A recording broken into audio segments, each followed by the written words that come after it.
Mesdames et messieurs, pour que nous puissions parler de psychanalyse scientifique, il faut d'abord que l'être puisse construire sa position de sujet.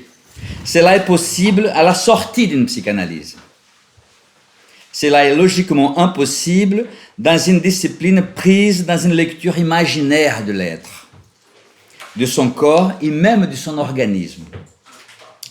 Ainsi, quand des psys, donc des psychiatres, des psychologues, des psychothérapeutes, des analystes parlent de psychanalyse, ils ne parlent pas de psychanalyse. Ils parlent de ce que leur moi saisit de la pensée de Freud.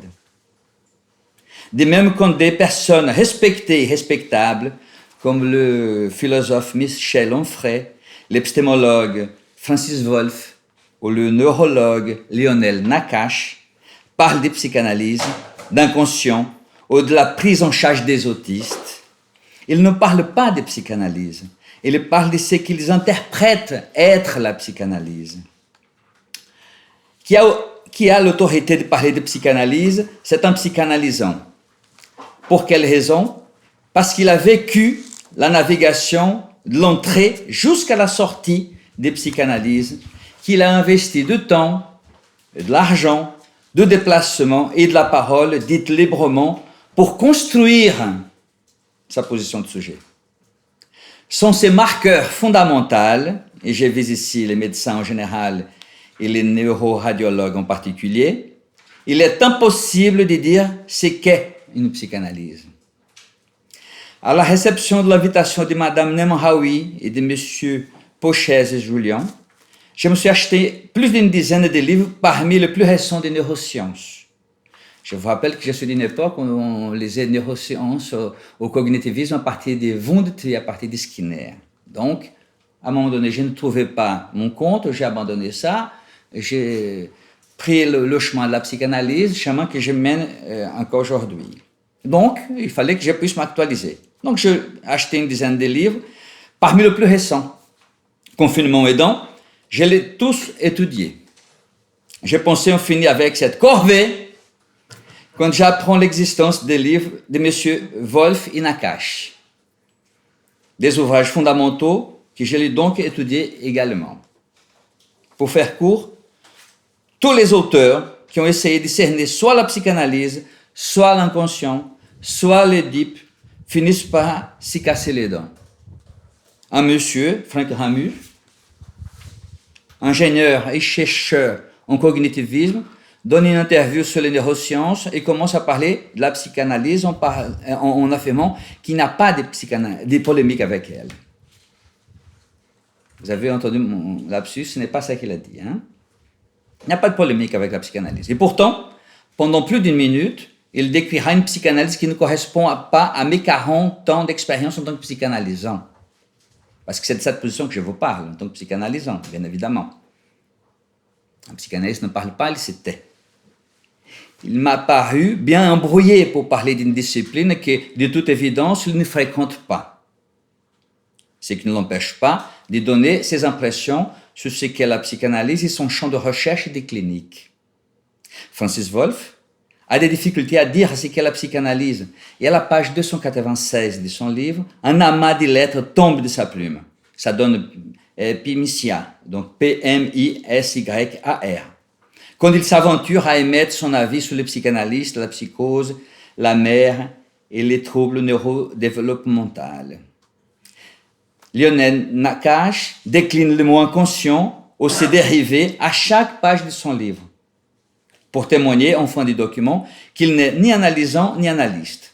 Le tout en supprimant l'article « L'inconscient », donc un article fondamental, d'ailleurs parce que le titre de son livre concerne cela, parce que c'est « Les nouvelles inconscients », Freud, Christophe Colomb des neurosciences. Voilà. Donc le tout en supprimant l'article « L'inconscient » de sa bibliographie, article cité au moins 5 fois dans son document de 454 pages. Quid de son autorité pour parler de l'inconscient freudien? La psychanalyse est une discipline à part et entière. Hier, Freud ne voulait pas qu'elle soit une branche de la médecine. Aujourd'hui, elle n'est pas davantage une branche de la psychologie. Il nous faut distinguer les cliniciens des praticiens.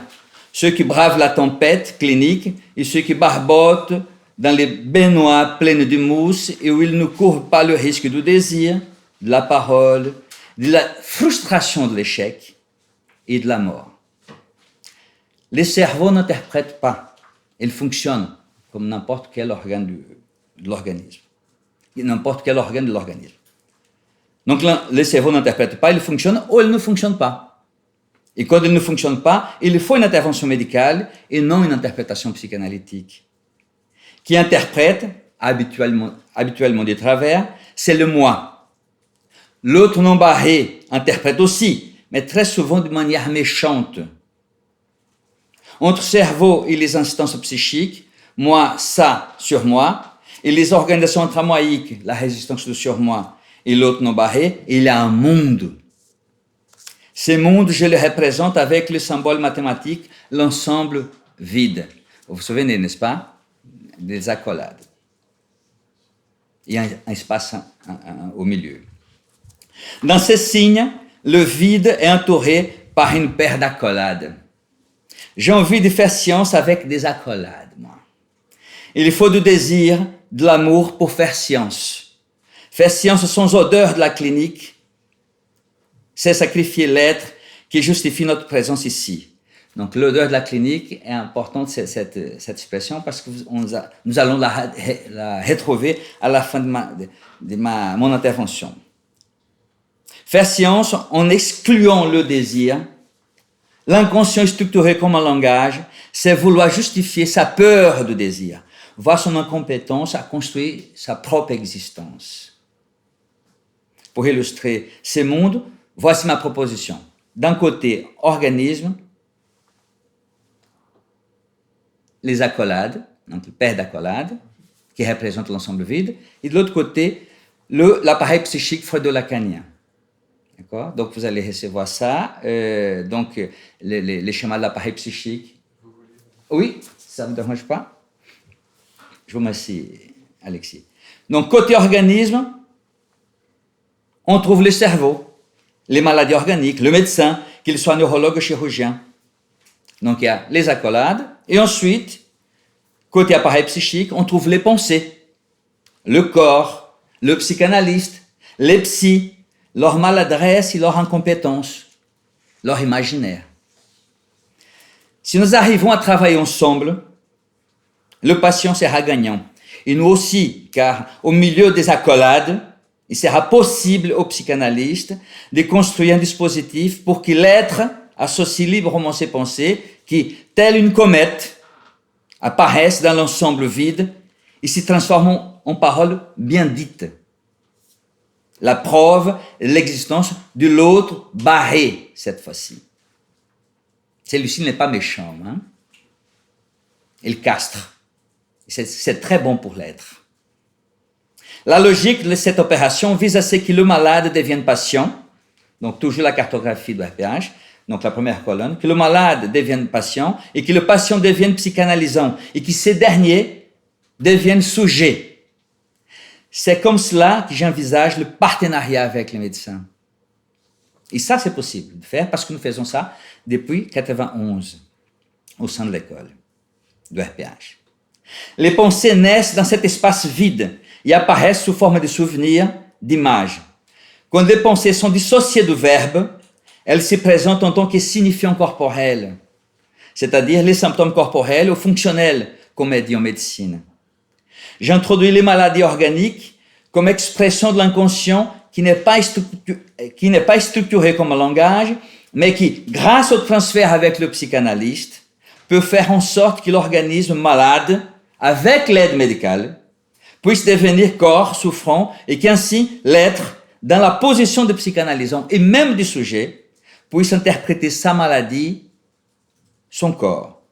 C'est ici que j'établis la distinction entre l'interprétation vraie et l'interprétation fausse.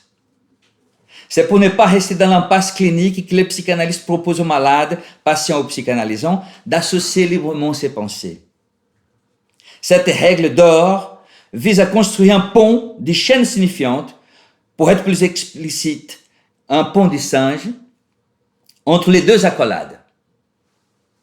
Si j'ai fait appel au pont des cordes, donc le nom de pont de singe, c'est pour vous donner la dimension de la précarité de notre existence et qu'il faut s'y contenter à la sortie d'une psychanalyse, d'une lecture en taille réelle de sa propre condition humaine, normalement sujette à la démesure par le discours imaginaire.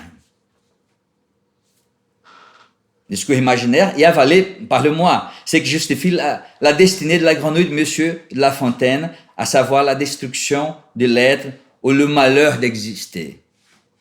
Fais tout ce que tu veux. Tu peux avoir la double nationalité. Tu peux être femme et homme. Tu peux gagner de l'argent sans travailler. Aller à l'école, c'est nul. Ces formules lapidaires sont sorties des bouches des êtres qui, aujourd'hui, regrettent d'avoir manqué l'école. L'autre nom, pour l'abandon de leurs désirs. Il y a encore, aujourd'hui, je me bats encore à faire des gens et pousser leurs études jusqu'à un peu plus loin. En un mot, ne mélangeons pas les serviettes des neurosciences avec les torchons de la psychanalyse. Cette expression des connotations originellement sociales mérite d'être illustrée avec une anecdote. Un jour, entrant dans le cabinet de consultation de Madame de Amorim, je la vois au milieu de la pièce, fenêtre ouverte, et puis je sens l'odeur âcre et insupportable qui provoque mon recul involontaire. Elle sourit et dit « C'est l'odeur de la clinique ». Un jour, en venant de la campagne, j'écoute une émission radio où l'invité est le professeur Lionel Nakache. Je demande à Edith d'envoyer un petit mot à ce monsieur pour lui parler de sa clinique avec les patients souffrant d'épilepsie. Et les résultats acquis à partir de la clinique avec transfert psychanalytique, de l'association libre et du désir. Pas un mot de retour.